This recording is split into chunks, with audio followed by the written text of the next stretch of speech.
இன்றைய பஞ்சாங்கம் கணித்து தந்திருக்கிறார் மதுரை ஜோதிடர் சாய் செல்வம்.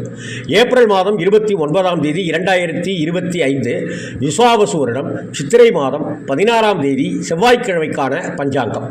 நட்சத்திரம் கிருத்திகை மாலை 6:47 வரை, அடுத்து ரோஹிணி. திதி வளர்பிறை துதியை மாலை 5:31 வரை, அடுத்து திருதியை.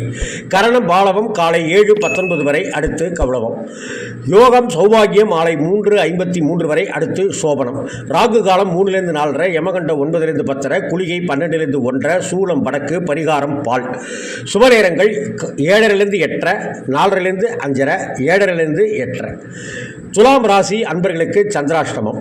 கவனமாக இருங்கள், கோபம் வேண்டாம், நிதானம் அவசியம். வீண் வாக்குவாதங்களில் ஈடுபடாதீர்கள். வாகனங்களில் செல்லும் போது கவனம் தேவை. இன்று கார்த்திகை விரதம், செவ்வாய்க்கிழமை கார்த்திகை விரதம். முருகப்பெருமானை தரிசிப்பது எண்ணற்ற பலன்களை வாரி வழங்கக்கூடிய